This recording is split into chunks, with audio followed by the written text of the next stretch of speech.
everybody. It is time for another episode of the Silver Bullets podcast. I am Michael Citro. And I'm Chip Minnich.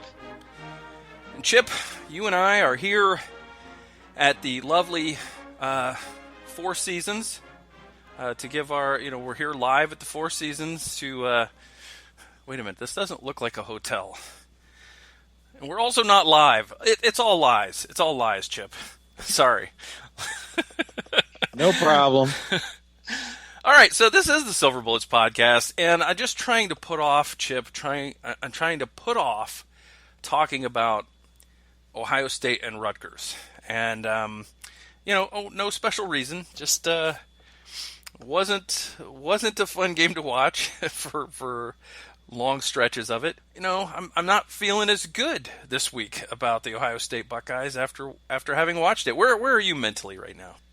Yeah, I would characterize it. Yeah, it wasn't necessarily a very pleasant game to watch. And, there are some things that are very disconcerting to see, when you think about some of the future opponents as well as possible future opponents that Ohio State will face. But I also kind of hold on to the fact that I think it gives the coaches a lot of ammunition to be able to point to the players. Okay, this is what we need to do, and this is what we need to clean up. So, I'm still in the glass is more full than empty category when it comes to the talent on Ohio State's roster. I definitely don't challenge the talent. I think the talent's there. I think though that this is more touchdowns than I've ever seen a Rutgers team put up against an Ohio State team. I did expect it. The first half was pretty good for the most part. Ohio State came out, got a stop on defense, then they took it down the field, and 38-yard pass from Justin Fields to Jamison Williams, and just as quick as you please, it's 7-0. Things are going according to plan at this point. Things are looking kind of good, but then Rutgers gets a little feisty and comes back and comes down and scores a field goal, and it could have been more, because if not for a holding penalty at the 1-yard line, that may have been a touchdown instead of a field goal. And it was fueled by, to start with, a personal foul penalty, a 15-yard penalty, and it was also aided on a sort of a gadget play end around that looked to be stopped for about no gain or maybe 1 yard. And Pete Werner decided to not finish his tackle and let go of Aaron Cruikshank, who got up or didn't get up because he was never down, but he had been on top of Pete Werner, and Pete let him go. He kept his balance, and he ripped off about like a 20, 22-yard run there. Like you said, I think the fact that the plays that you're citing about Pete Werner not necessarily wrapping up, not bringing the player down, completing the tackle. I think these are the things that are going to be pointed out in the film study. I mean, the film doesn't lie. And I think by and large, this whole game, I think Ohio State came out and knew that they had more talent, but just I think it's really difficult for a team to be really, really up every time they go on the field. And considering how thoroughly they have dominated Rutgers every time they've played them, Ryan Day could say we're not going to be complacent. There has to be some of that kind of has seeped in. Now, granted, considering the opponent that they have coming up in Maryland is kind of a comparable nature, perhaps what they just witnessed and experienced against Rutgers is going to have them on edge as they go on the road to play at Maryland. Yeah, and I know some of it is that we're spoiled. It's a 22-point win after all, and there's a lot of things to complain about. But honestly, at halftime, and I write the Grumpy Old Buckeye column every week, and I only had about 300 words written by halftime, and it's usually more like 500 or 600 by halftime. Usually get the bulk of it in the first half, and then just find a few things in the second half. But in this game, the first half was pretty good, but Guy Fava hit a 30-yard field goal, made it 7-3 after the first quarter. Ohio State scored very early in the second quarter. Justin Fields with a 7-yard touchdown run. And then kind of the floodgates opened, and the rest of the first half kind of went how we expected the game to go. Chris Olave scored on a 6-yard pass. Garrett Wilson on an 8-yard pass. Master Teague ran one in. And next thing you know, it's 35-3 at the half. And that's where you're thinking they're going to come out in the second half, maybe get the starters a series. That's kind of the way the script as you described it. In my mind, I'm thinking, all right, Ohio State will come out. They'll probably put some more points on the board, and they'll say to Justin Fields and everyone else, why don't you go sit down and we'll take it from here? But that never really materialized. Yeah, we were all thinking, Ohio State gets the ball first in the second half, take it down, put another touchdown on the board, and now you're going to see, that backup quarterback battle, how that's going. C.J. Stroud going to get the first snaps this week or whatever.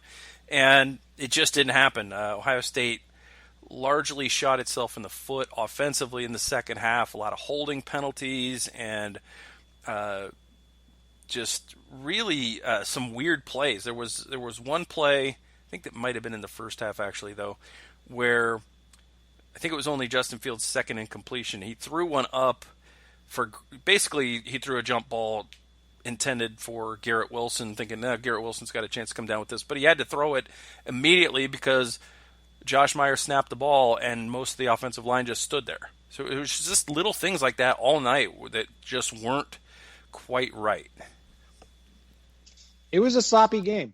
And I don't know how much of it was complacency. I don't know if it was – I want to give credit to Greg Schiano and Rutgers. They did better than I thought they would, but they certainly did not surprise me with like pulling out all the stops.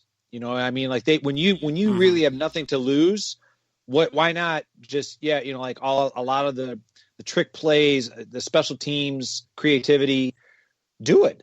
I mean, like what's the harm in that? So, I mean, I want to give credit to Rutgers, but yeah, I think there was definitely, I think, just kind of a lackadaisical nature to the entire team that you saw, especially manifest itself in the second half.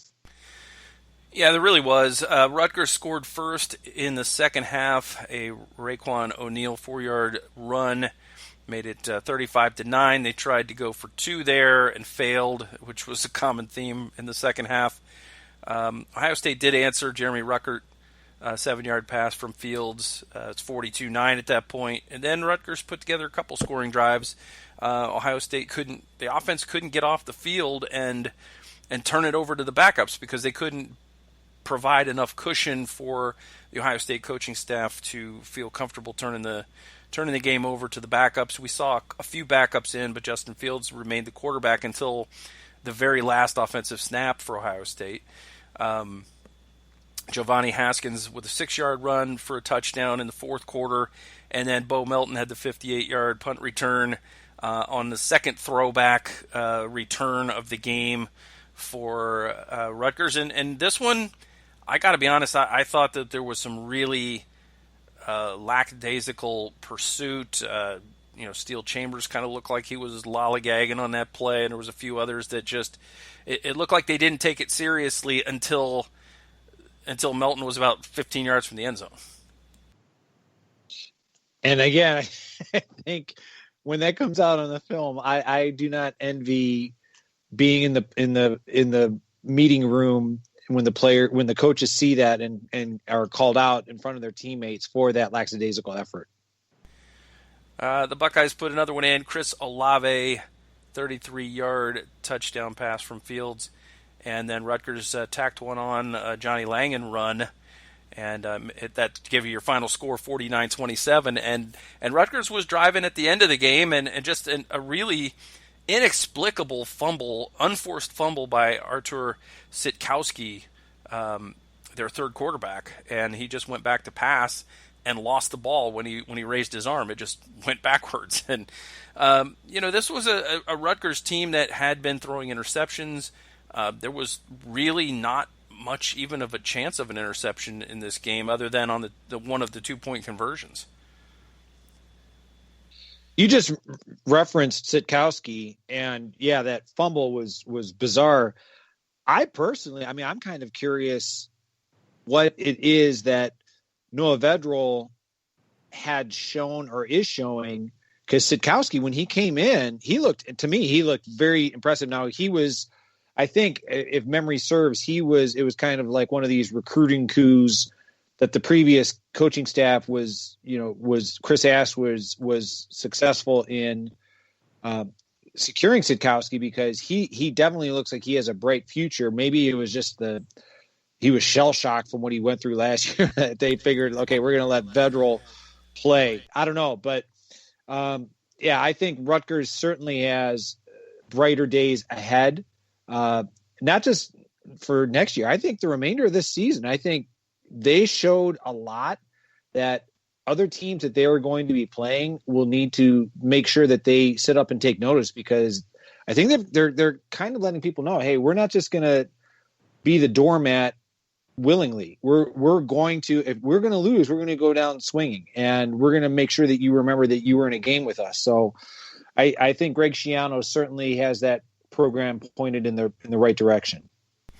Yeah, Rutgers under Greg Schiano is not going to be pushed around at will. I mean, they may lose some lopsided games still here and there, but this is a team that's they're going to adopt Greg Schiano's mindset. They're going to be difficult. They're going to be stubborn. They're going to fight. They're not going to stop. There's going to be no quit in them.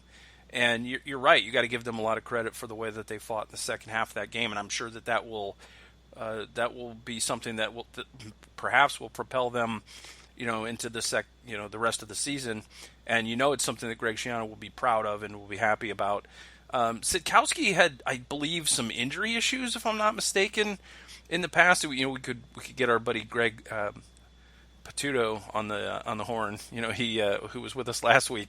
He might be able to tell us. But Sitkowski only played 3 games last year as a sophomore. I don't know if he had some injury issues, but as a freshman he played 11 games. So yeah, he was a guy who they thought highly of, and who was getting playing time right off the get-go as a freshman. So I'm not sure what happened there, but he did look good. But I really was surprised that Vedral threw the ball as well as he did. They didn't take a lot of shots downfield, which is where Vedral was really struggling the week before.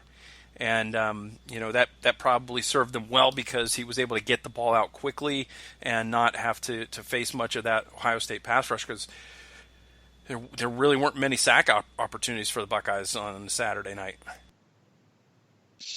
So Rutgers, this coming week, they play Illinois, and then in a couple weeks they play against another Big Ten East opponent in Michigan. So I realize I might be being, like a little premature here, but I think it'll be interesting to see what Rutgers does in the next couple of weeks against other Big Ten opponents. I'm not saying they're going to win, but I think they're definitely going to give those upcoming opponents everything that they can handle.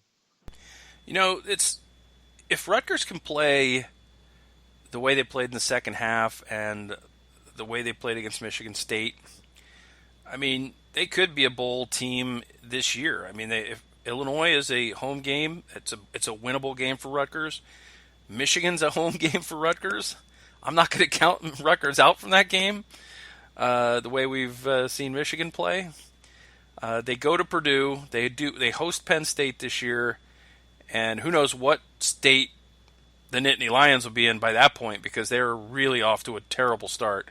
And then they play at Maryland to close the season, and except for the championship weekend, where all of the Eastern teams play all of the Western teams. So if Greg Schiano doesn't get them in a bowl game this year, I don't think they miss by a whole lot. Based on the rest of the schedule that they have, they have some opportunities to win a couple games down the stretch.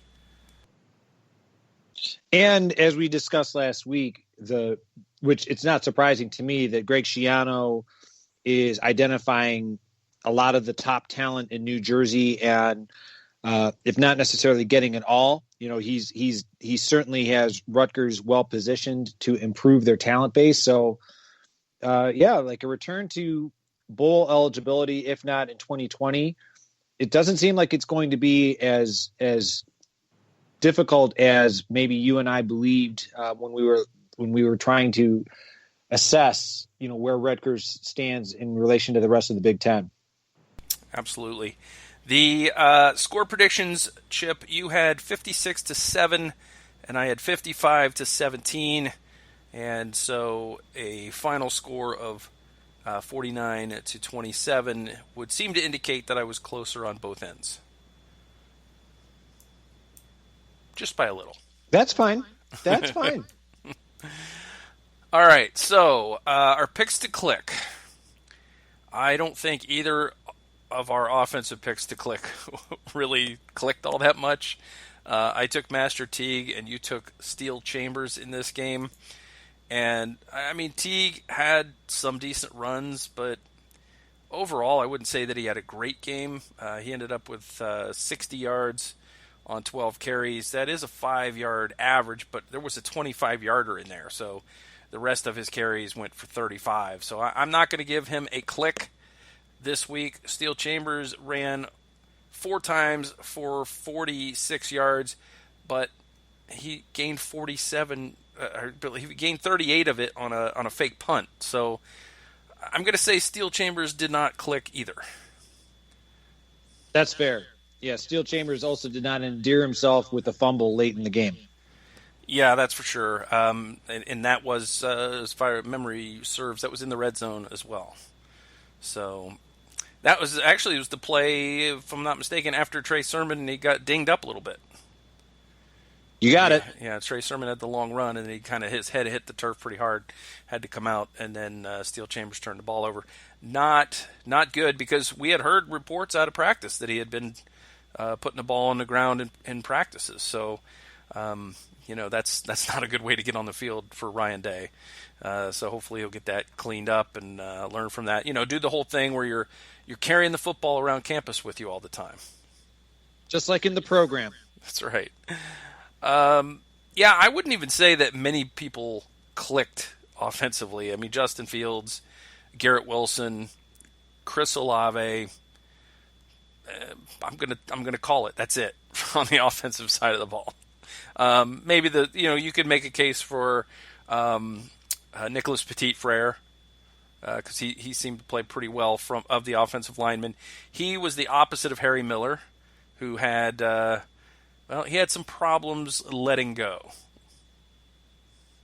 Yeah, that was very surprising considering the praise and accolades that Harry Miller usually gets from the coaching staff. I think at one point they flashed to him after one of the penalties that you're referring to, and he was just kind of holding his head in his hands, just kind of like, what am I doing? So let's hopefully to get that cleaned up. You know what it reminded me of was, a game or two when Isaiah Prince would start taking penalties and he couldn't get out of his own head and he couldn't stop doing it. And, most of the games Isaiah Prince was fine.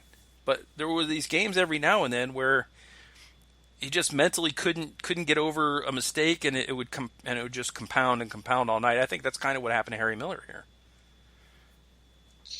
That could be. I mean, it's the kind of thing where psychologically it's very difficult to, like you said, let go of a bad play. Confidence is let's just say it. It can be a very fragile thing. It can be something that you build up over time, but it can be lost, very, very quickly and easily, especially on a national scale television audience, making mistakes, and you don't want to see that happen to anybody, but perhaps that's the way you're describing. Maybe that's what happened to Harry Miller on Saturday night.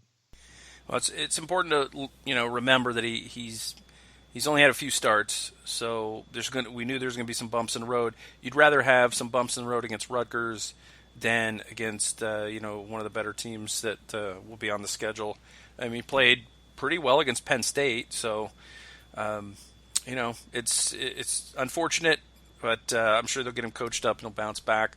Let's go to the defensive side of the ball, and I had Jonathan Cooper, who only had 3 tackles, 2 solos, no sacks, no tackles for loss, no forced fumbles, nothing, just nothing else. So I would say not a click for Jonathan Cooper, although he played fine. He collapsed the line and things like that, but like I said, their quarterbacks all night were getting the ball out quickly. not wanting to face that pass rush. And for the most part, that worked well for them. You had tough Borland, and I will say tough Borland. He wasn't a perfect night for him, but I would say he clicked. He had the only sack. He had tackle for loss. He had 6 tackles to lead the Buckeyes, and I believe he was not only the defensive, but also the special teams player of the week for Ohio State this week.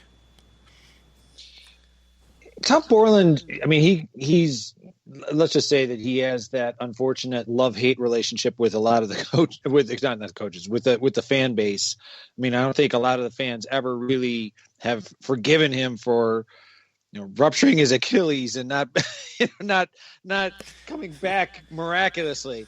I think he's the kind of guy that the coaches rave about him. He's solid. I mean, he's not flashy. He's not going to be making plays all over the field. I think certain teams like Rutgers, he is allowed to, he's allowed to key and diagnose, and he does that well. His athletic limitations, if you're going up against a team that's going to be throwing the ball all over the place, spread team, going sideline to sideline, he's going to have his challenges. But I felt going into it, I thought, knowing kind of the mindset that Greg Schiano's trying to develop there at Rutgers, granted they don't have the personnel yet, but just knowing Greg Schiano, what he did previously at Rutgers, I thought, there's a possibility that tough Borland, this is the kind of game for him, and he kind of showed that on Saturday night. Yeah, Borland and Pete Werner both, I think, have never been, real favorites of the fans, but like you said, the coaches love them. They seem to get the job done most of the time. They're not flashy. They don't make Ryan Shazier looking plays out there or Darren Lee type plays, but they're just solid and they get the job done. And if anybody was playing better than them, they would be playing instead. So it was nice to see Justin Hilliard getting some meaningful snaps. Justin Hilliard is the poster child of resiliency, in my opinion. I mean, after everything he has gone through in his Ohio State career, I mean, we're not going to get into, how unfair, because as we all know, life isn't fair. Just the mental toughness and resiliency that he has shown is tremendous. And like you said, he had a very good game on Saturday night. So you're very happy to see good things happen to a solid young man, like Justin Hilliard. All right. Well, Chip, I was stunned to find out there are 19 champions named for this 49-27 win against Rutgers. I would have just left it at Justin Fields, maybe Garrett Wilson. But 19 of them, Justin Fields and Nicholas Petit-Frere, were the co-offensive players of the game for Ohio State. They're joined as offensive champions by Master Teague, Thayer Munford, Luke Farrell and Jeremy Ruckert, Chris Olave, Garrett Wilson, Jamison Williams, and Jackson Smith and Jigba. On the defensive side, Tough Borland was the player of the game, and he was the special teams player of the game as well.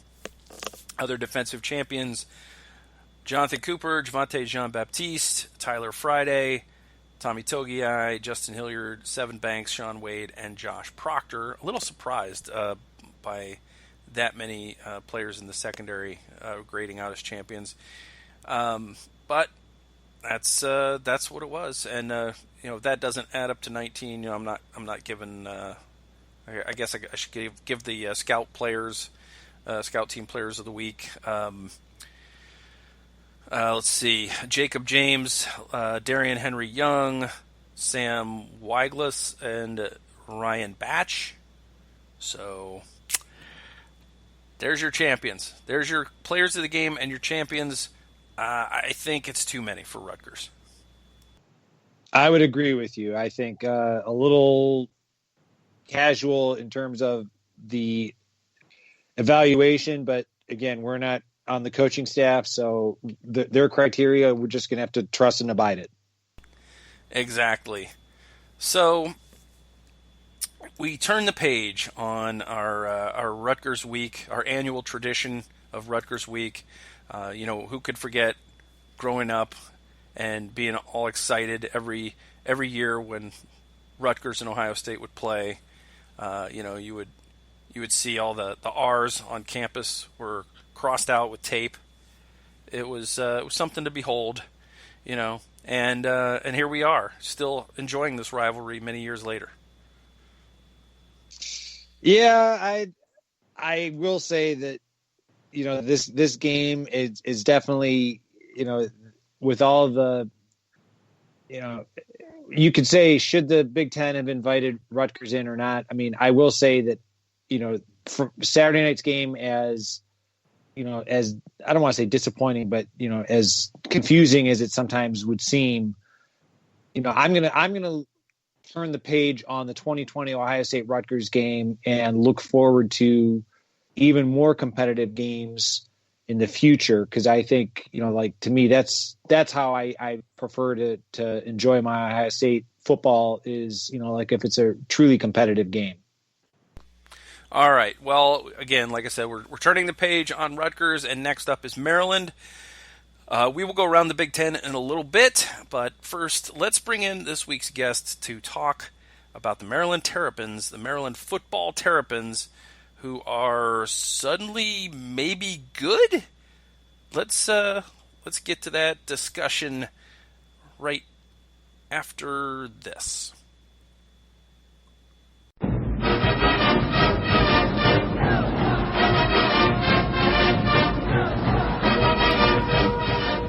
Joining us this week on the Silver Bullets podcast, we're very happy to have with us the managing editor of Testudo Times. That's an SB Nation blog that covers the Maryland Terrapins. Lila Bromberg is with us. Thanks for being with us, Lila. Yeah, no problem. Thank you guys for having me.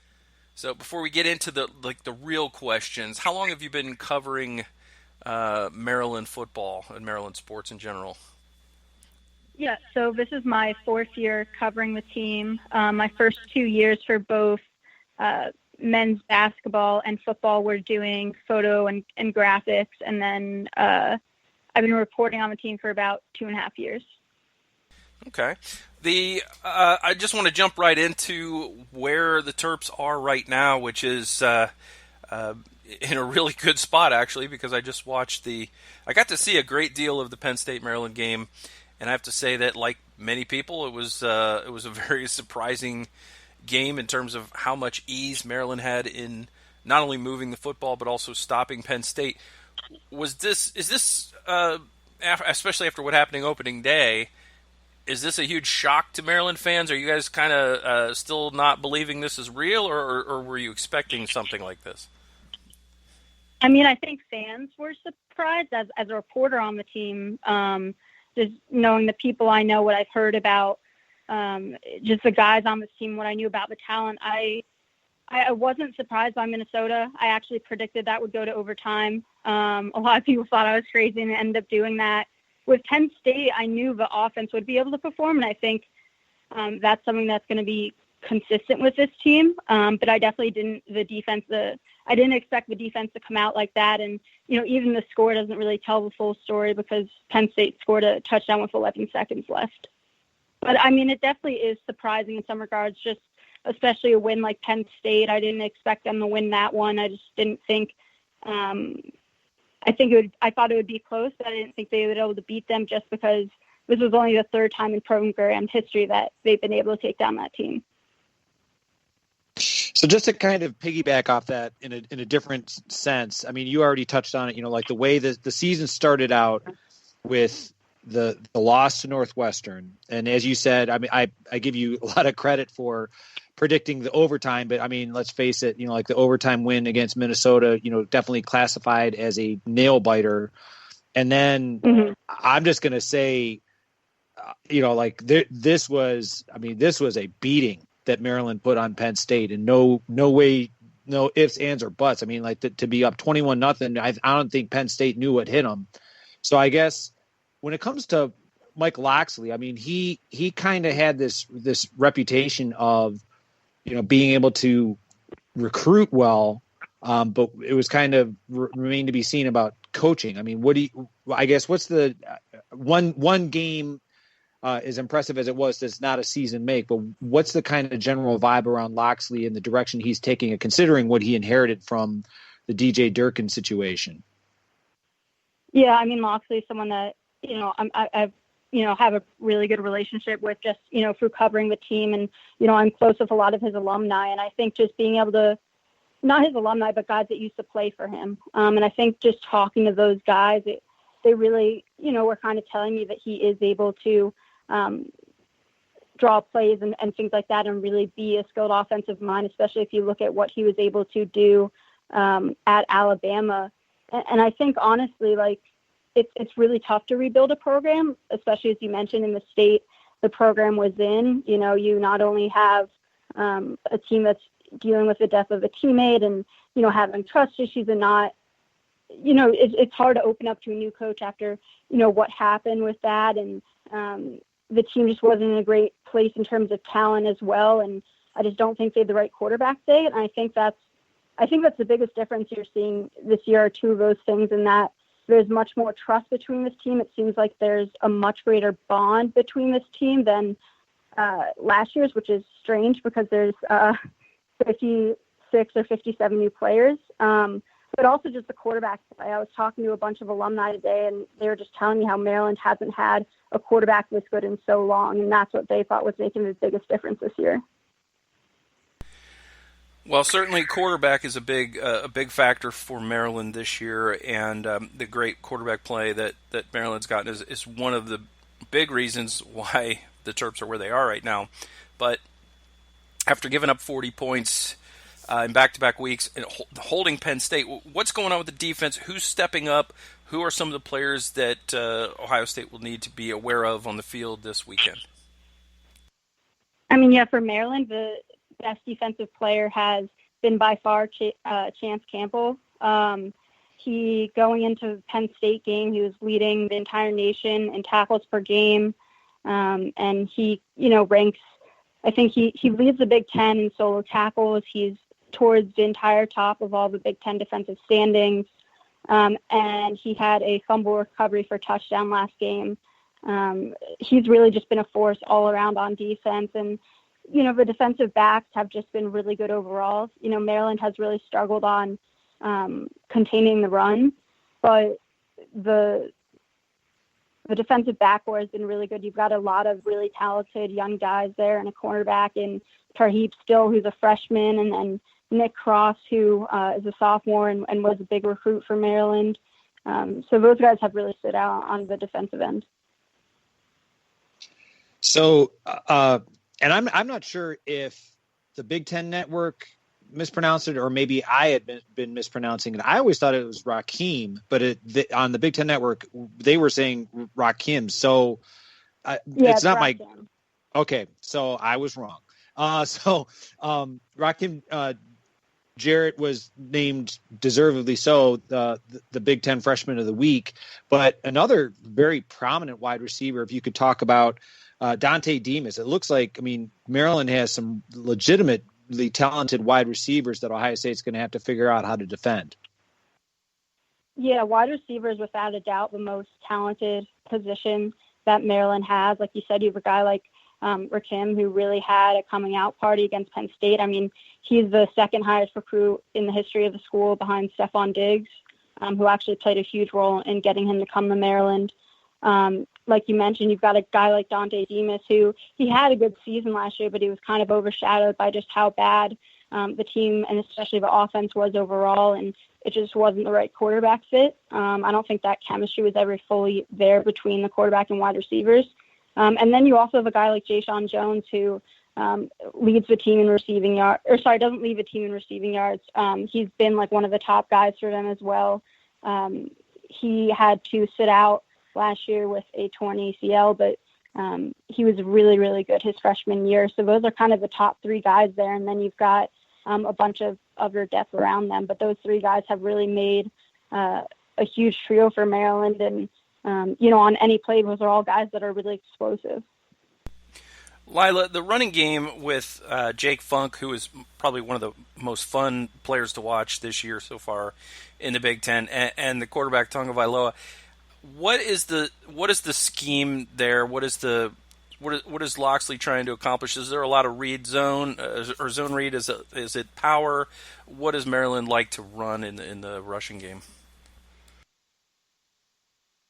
It's honestly,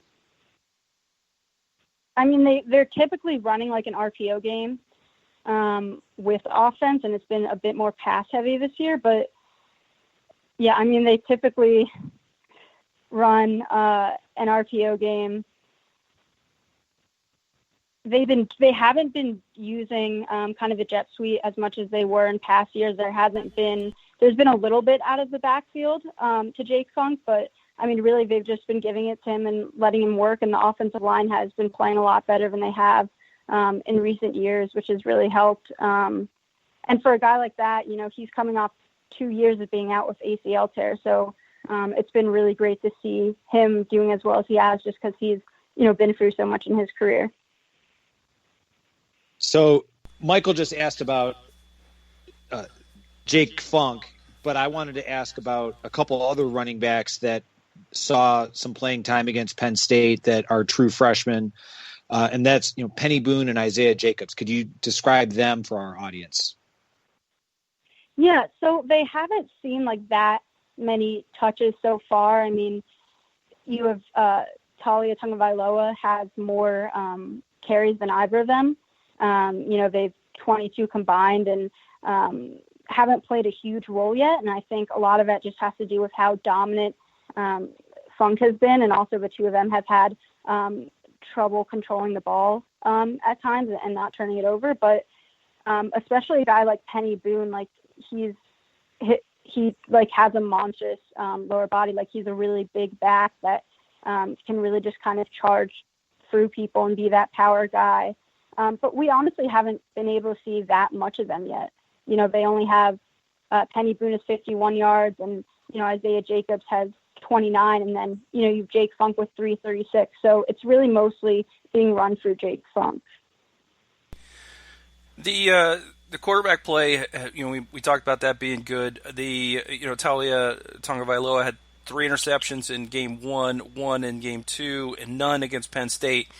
What are you hearing from Mike Loxley? Is he simplifying things, or is Tagovailoa just progressing that quickly, or you know, what do you think it is? Well, actually, like the entire team and a lot of us covering it as well, but especially, you know, the coaching staff, they really talked about how shocked they were by that week 1 performance, because what they've seen in week 2 and week 3 is exactly what they've seen all summer. Is what they've known this guy can do. I honestly think it was really a nerves thing, you know, having that first game of the season. I don't know what other factors were being played, but, you know, he's been preparing exactly the same each week. He's really a guy that just loves studying films and just puts in a lot of time into his preparation. And the team and coaching staff were just more surprised by that first performance. I don't really think it's been an improvement. I think it was just maybe that game, not really him playing to where he can play.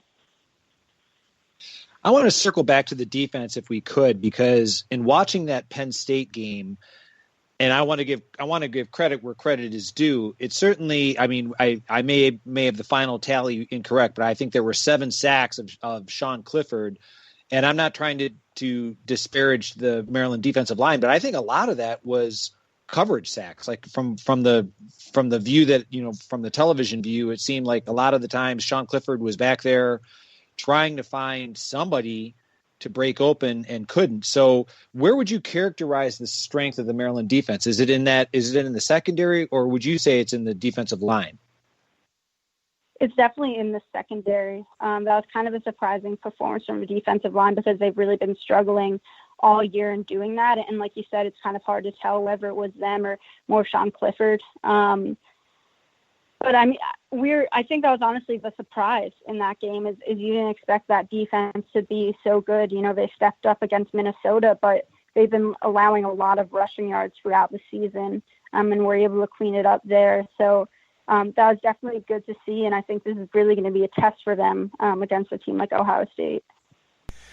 Well, speaking of that, before we let you go, obviously we have to find out your opinion on where this game is going to be won or lost on Saturday. You know, what units are going to decide, you know, the winner of this one, And do you have a score prediction for us? So I think that for Maryland, it's going to be the defense that needs to step up. I think the offense is going to be consistent, and there's just a lot of skill there. But, I mean, the defense really needs to step up to stop a guy like Justin Fields, and, that's going to really be a hard task for them. And because of that, it's kind of hard for it's kind of hard to say. Like, I don't think they're going to beat I don't think they're going to be able to beat Ohio State, but they do have a lot of confidence right now, so I wouldn't be surprised for it to be a much closer game than expected. I don't have an exact prediction, but, I would say it would be a 2-touchdown game or less, just with how confident this team is right now. All right. Lila, where can people find your work on the internet? Yeah, so my Twitter is at Lila B. Bromberg, or you can go to testudotimes.com. All right, awesome. Lila Bromberg, the managing editor of Testudo Times. Thank you so much for being with us. We really appreciate you coming on and letting our listeners know a little bit more about crab cakes and football. Yeah, no problem. Thank you guys so much for having me. Thank you.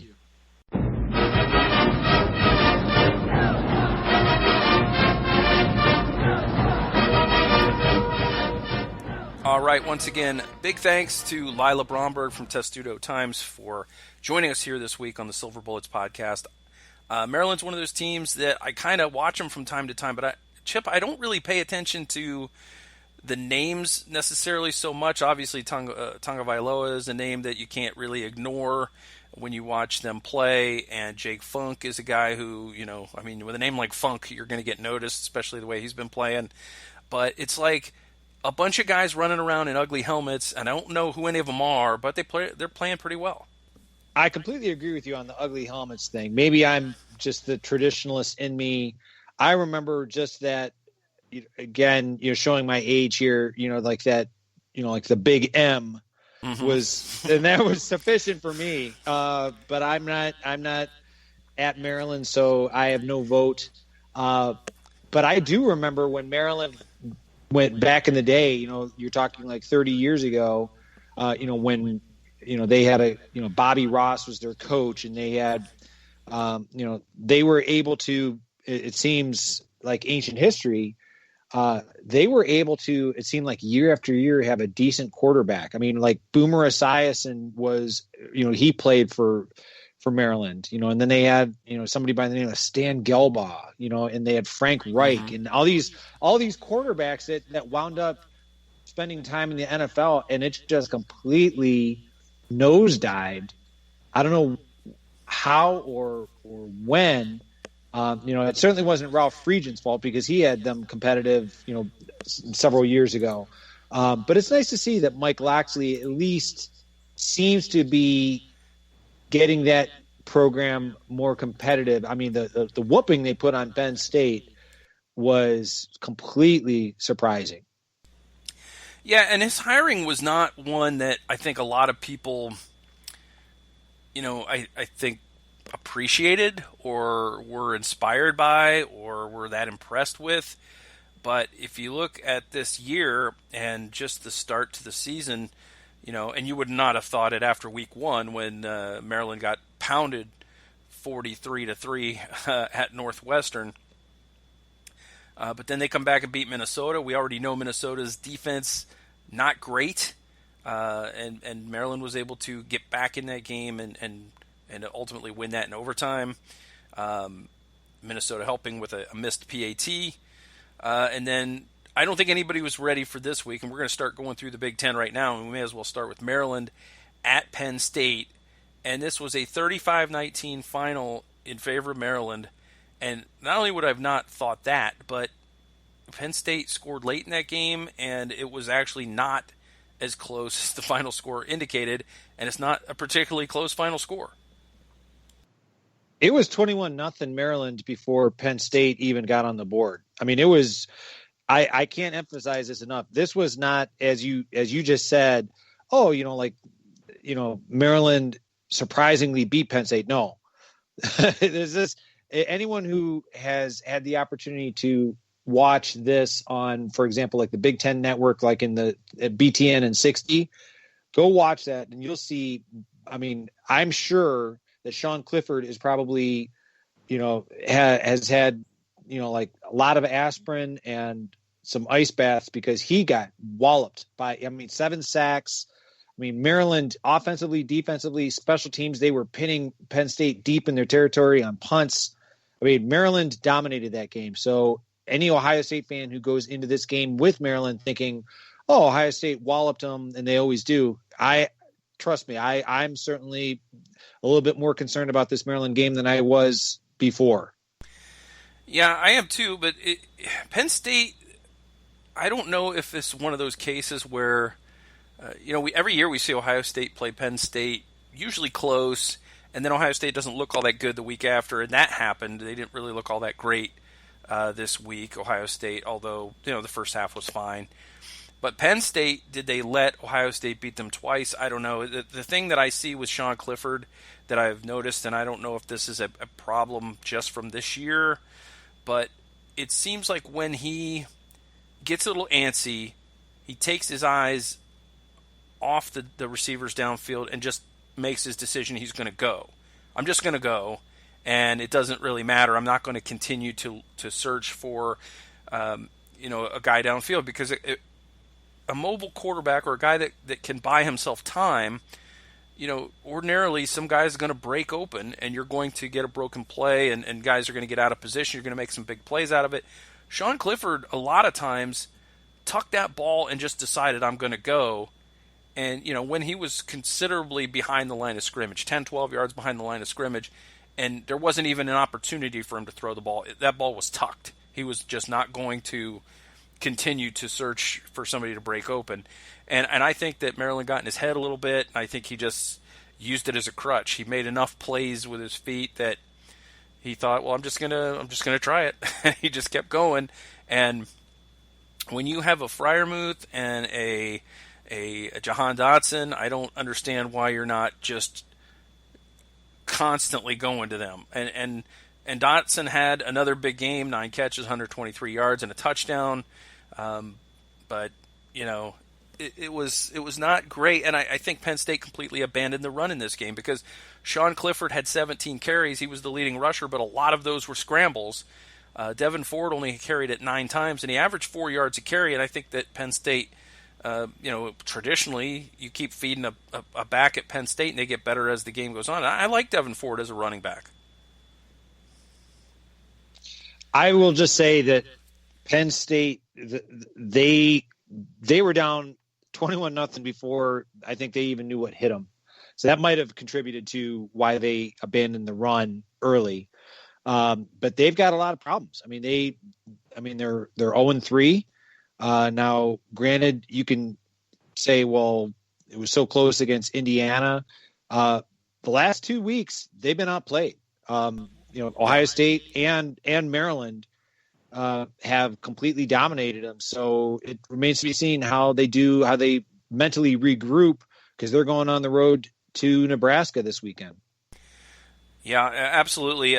Sean Clifford threw 57 passes in this game. Now, we talked with Lila about the secondary and coverage sacks and that kind of thing, and I think that it's easier to defend a team is going to pass. That's why I think, even though they fell behind big early, I don't think you can completely go away from the run. And what you do, you have to keep the defense honest so that you can open up those passing lanes and you can, make those linebackers hesitate a little bit, make those safeties hesitate a little bit.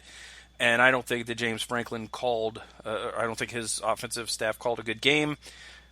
Clifford was only 27 of 57. He did throw for 340 yards, but if you're throwing that often, you better throw for 300 yards. 3 touchdowns, 2 interceptions. On the other side, Taulia Tagovailoa, 18 of 26, 282 yards, 3 touchdowns, no interceptions. Very efficient game for him. 7 carries, 13 yards, but there were some. I believe there was 1 or 2 sacks maybe in there. Jake Funk ran for 80 yards and 16 carries and a touchdown. I like Jake Funk. I like what they do with him, and once he gets ahead of steam, he's a really hard dude to bring down. Yeah, it's a feel-good story too. We'll see how Ohio State handles Maryland, especially Jake Funk, this coming weekend. So Maryland with the big win over the Nittany Lions. They improved to 2-1. Didn't see that coming after the beatdown from Northwestern. But maybe Northwestern, Chip, is better than we thought. Certainly better than you and I predicted they would finish this year. They played Nebraska this week and won 21-13. Not a barn burner by any stretch of the imagination. And Nebraska had a chance late in that game, I believe, to score and maybe get a 2-point conversion. But they threw short late in that game, and Northwestern holds on 21-13. Northwestern 3-0. Nebraska just 0-2 after their game against Wisconsin was canceled. Wisconsin was off again this week.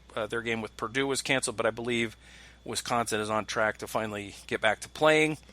Minnesota finally get their first win of the year. They played Illinois and beat them down 41-14.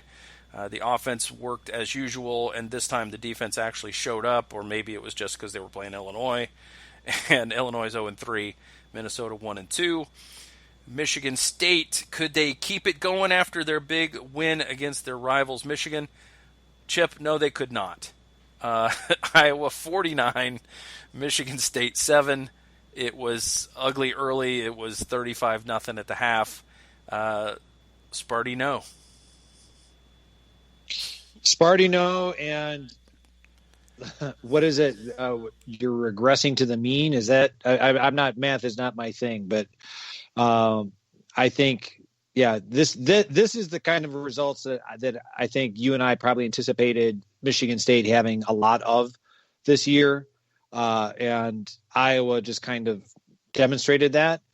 And I think, Michigan State, it's going to be another tough coming game. They have to, when they play Indiana this weekend, I think it might be maybe not as bad, but I think it's going to be another loss for Sparty this coming weekend.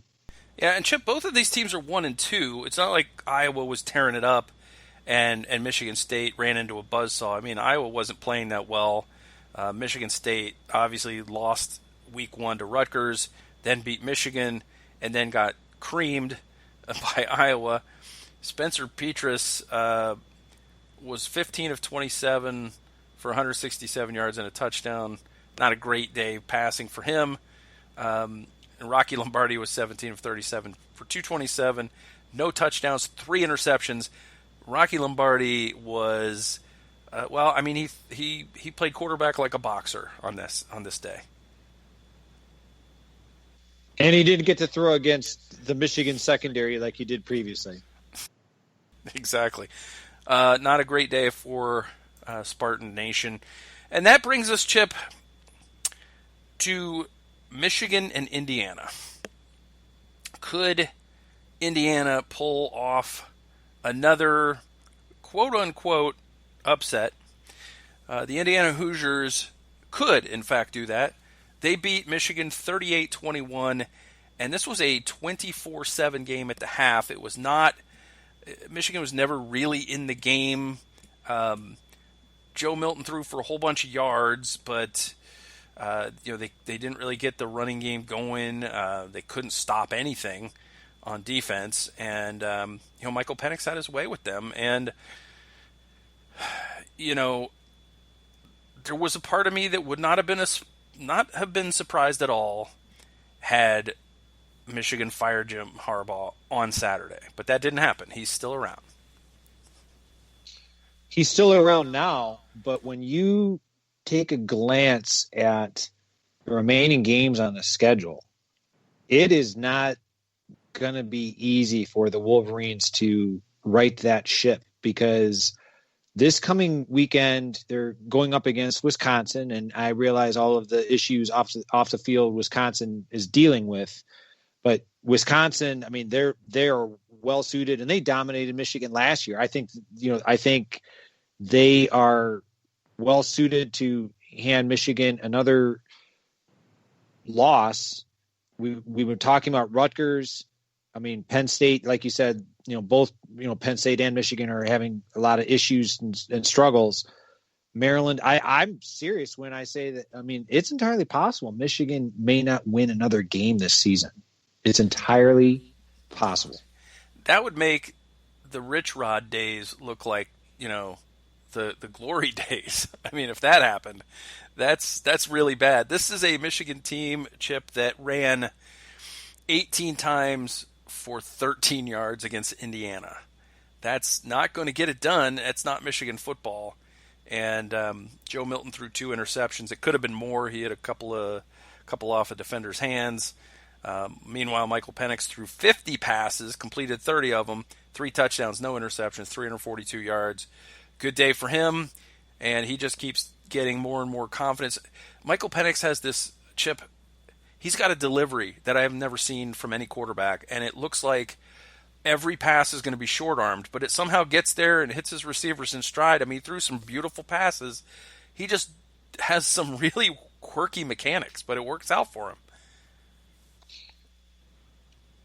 I would certainly, I would agree that his mechanics are, befuddling. I wouldn't even say that a poor man, Michael Vick. I would say like destitute, on the street, homeless man, Michael Vick type of, being a lefty. And it's certainly not anything you would take to a coaching clinic, but it gets the job done. And, getting back to Indiana offensively, not only, that, Penix, they've got some, between Whop Hilliard and, they've got, some decent wide receivers for him to throw to. They are the program that is also bound and determined to stick with the run. Granted, it was almost like when you watched the Michigan Indiana game and then it went to the Penn State Maryland game. It was kind of almost like the continuation theme, like Indiana never was threatened. Maryland was never threatened. Getting back to Indiana, Stevie Scott is, you give him the ball 20 times and, will he break off a super long run? Probably not, but he's going to make you kind of wish that you hadn't tackled him, after a while. Like this is not a pleasant experience. Yeah. It's kind of reminiscent of, J.K. Dobbins. Later in the game, you don't want to tackle him anymore, and then you get Master T coming after you. Stevie Scott's not quite that, but he had a nice day, 97 yards on Saturday, and Michigan couldn't stop him, and I don't know how they're going to stop anybody. Now Hutchinson is out with a fracture in his leg, so he's going to have surgery. Doesn't look good for them to lose him, and this is a Michigan team that's searching for answers, and I don't know. I don't know where they go from here, but it seems like Jim Harbaugh is a lame duck coach at this point. I would agree.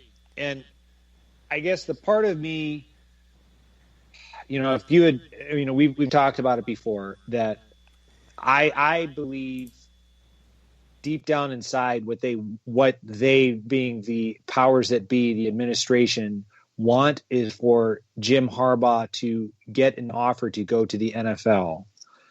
That way, it's kind of the opposite of what they dealt with at the end of his tenure with the San Francisco 49ers. Like, they don't have to worry about a buyout, any of that kind of stuff, because I may be wrong, but maybe it's, however many millions of dollars that and athletic departments in Michigan is no exception, that they're all hurting. Everything that's happened this year, trying to find that kind of money. So I think deep down inside, what they want is for some NFL team to come and say, we're interested in Jim Harbaugh. He says, yeah, I'll take the job. And then they're free and off the hook of having to pay him. Yeah. And you wonder, are they going to hire Luke Fickell and set up another 10-year war? I don't know. I can't see. I can't see Luke doing that. The guy that I don't want to say the name because it's like I'm afraid of helping them, because to me I already know. In my opinion, the number one candidate for me would be Matt Campbell, because my logic behind this is not only has Matt Campbell been successful at Toledo and at Iowa State, which is a traditionally difficult place to win consistently. Matt Campbell being, a former Mount Union guy. Like he, playing in Ohio, he knows what it takes in terms of being successful, in terms of like the kind of caliber of recruit. Being in the Toledo area, I'm sure he's well respected by high school coaches, not only in that part of Ohio, but also throughout Michigan. He would, I think, would be able to reestablish any kind of, I'm not saying like a fertile recruiting pipeline, but it is amazing that Michigan, they're not recruiting Ohio the way that you would have, that I certainly would have anticipated somebody like Jim Harbaugh would have certainly tried to do.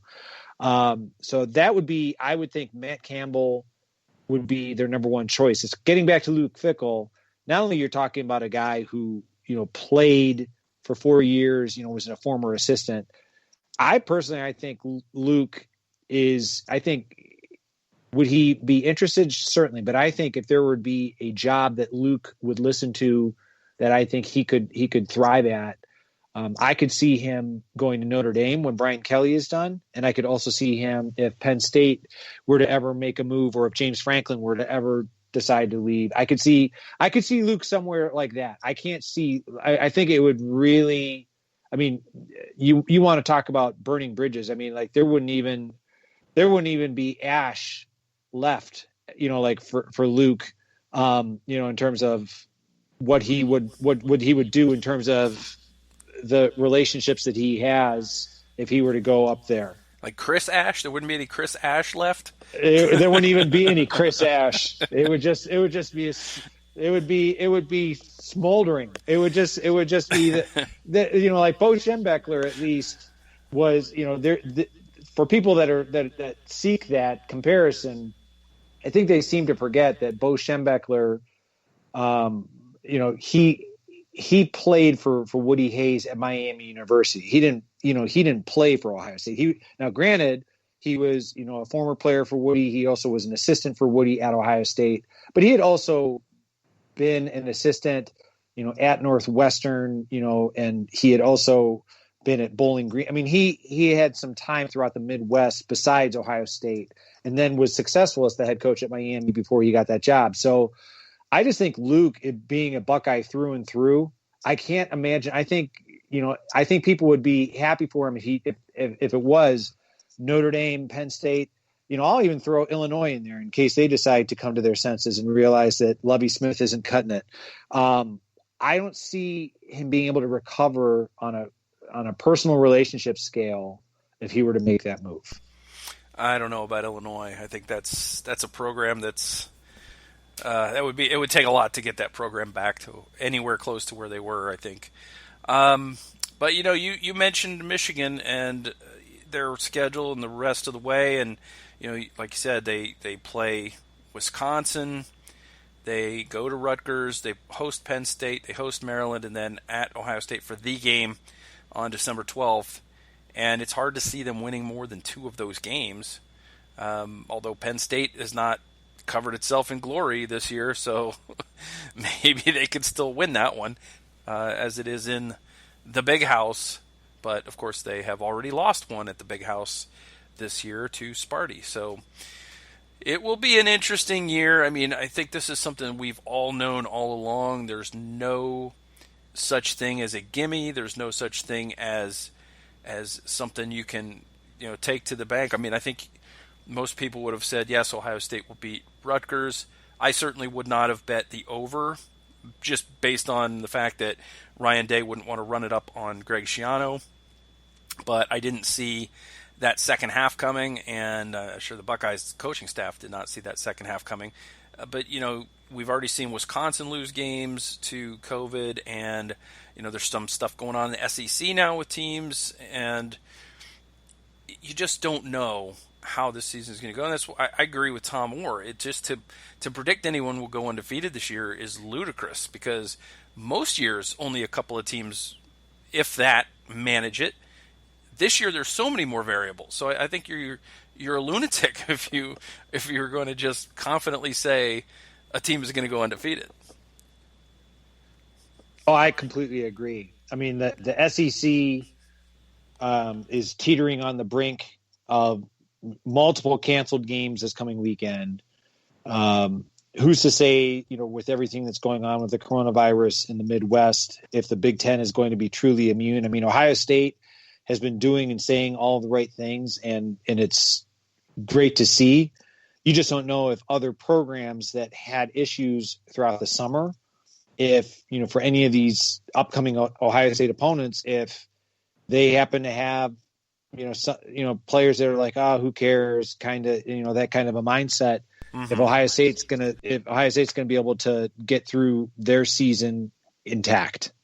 Yeah, and it only takes one player. It only takes one guy to mess up, and they could easily infect a dozen more players, and next thing you know, you have to cancel. So it's something they really have to continue to hammer home, and we'll see how it goes. But for now, every week that there's a game, we'll enjoy it. We'll watch it. We'll talk about it, and we'll just hope it continues throughout the rest of the season. But you and I need to turn our attention back to the Maryland Terrapins for this weekend. Before we do that, we just want to remind folks that if they want to ask us questions about the Ohio State Buckeyes, about college football, maybe you want to know, would Clemson have still lost if Trevor Lawrence played? Maybe something like that. Anything you want to ask us, you can do it.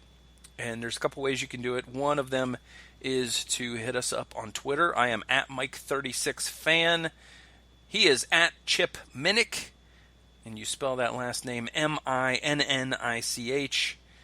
So hit us up there, ask your questions there, or you can go to Buckeye Scoop. If you're an insider, go to the Insiders, Ask the Insiders board. There is a Silver Bullets Podcast weekly questions thread. I will try to remember each week to bump it to the front so that you don't have to go looking for it.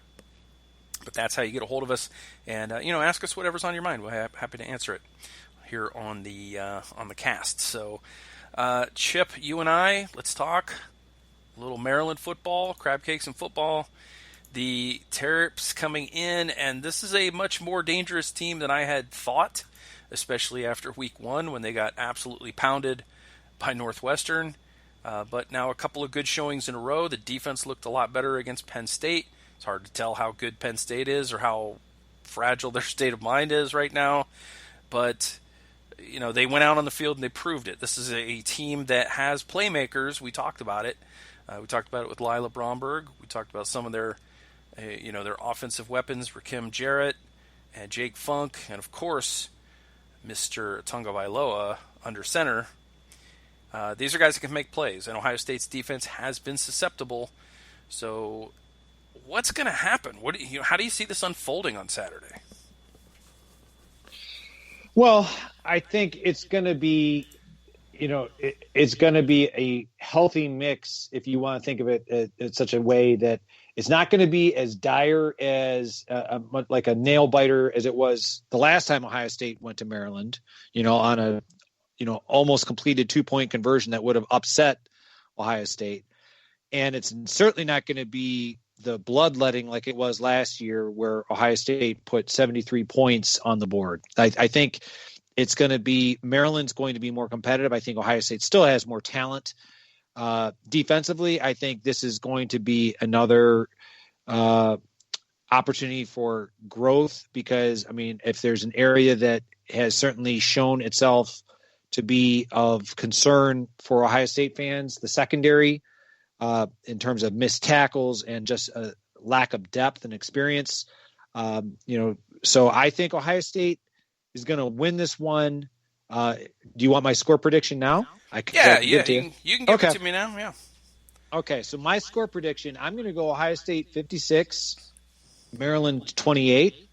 And my rationale there is I think I saw enough of Maryland, what they were able to do quite easily against Penn State, and I just know Ohio State defensively, some of the struggles that they're having, especially in the secondary. I think the Maryland passing game is going to be enough that, they'll put points on the board, but I also think Ohio State, they're going to make a renewed commitment to the running game.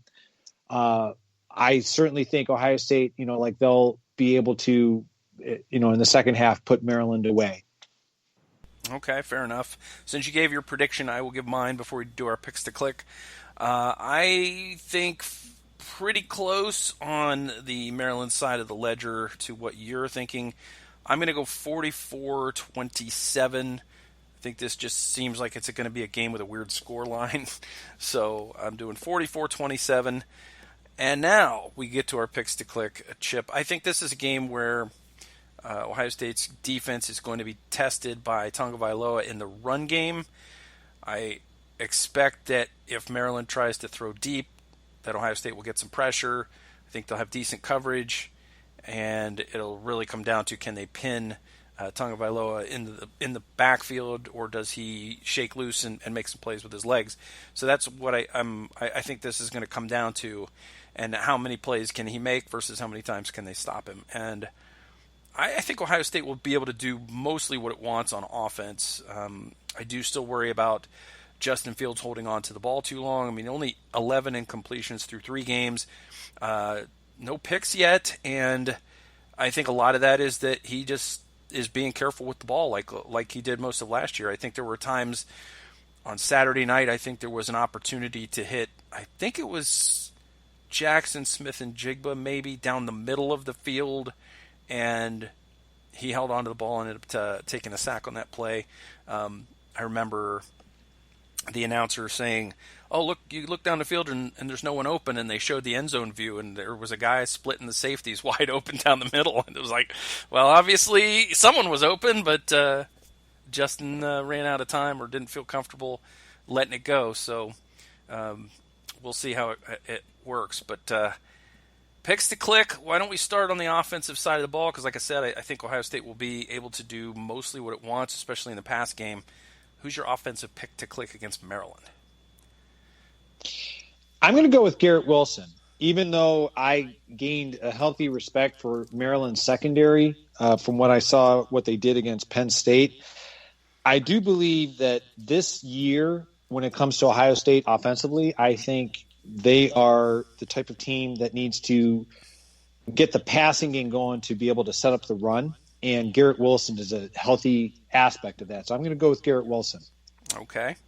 I am going to then take the guy on the other side, Chris Olave, and we'll see how it goes. Chris Olave hasn't had Garrett Wilson's been putting up all the numbers. I think Chris Olave is due for a big game, like where he catches a couple deep balls for touchdowns, so we'll see how that goes. On the defensive side of the ball, I'm kind of liking Tommy Togiai to have a big game in this game. So I'm going to take Tommy Togiai as my defensive pick to click. Good choice. What do you got? All right. I know that we talked about how sometimes these guys have that classic love-hate relationship with the fan base. But I think this is the kind of game that Pete Werner has kind of, being able to play, in terms of not only in coverage, but also neutralizing any kind of designed quarterback runs that might happen. So I'm going to go with Pete Werner on this one as my defensive player. Okay, sounds good. I'm hoping that Tommy Togiai can stuff the run and maybe collapse the offensive line a little bit. And if he's not making the plays, maybe he's freeing up someone else to make them. So we'll see how it goes. We'll come back next week. We'll compare notes, see how everyone did. I'm locking it in. I'm hitting the save. So it is saved for posterity, and we are locked in. This game is at 3:30 on Saturday. Who does that favor? Who's the 3:30 game favor? The fans. How's that? Honestly, I think I like Ohio State considering they're going on the road. It's not that Maryland, the fact that there are no fans, but I just think if it was that noon kickoff, like if they were a little out of sorts, so to speak, from, travel or anything like that, so I think the later start will be interesting. So I'm going to say that it favors Ohio State, the 3:30 kickoff. Very good. All right. I think that just about does all of what we needed to do on this week's edition of the Silver Bullets podcast. I want to remind everybody to read all of our stuff at the Buckeye Scoop. And Chip, you're also with Athlon Sports. That is correct. So I know I've already given my score prediction, but look for an article from me on Athlon Sports later this week previewing Ohio State at Maryland. Probably will be dropping, I'm guessing, sometime on Thursday afternoon.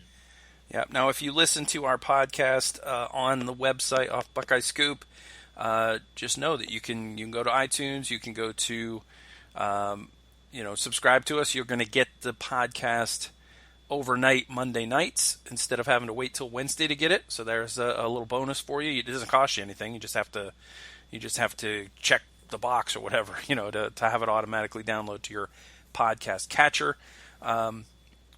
Check out the Buckeye Scoop. There's a lot of good stuff there. There's a lot of insider stuff behind the paywall. It's not a very expensive paywall, so it's well worth it.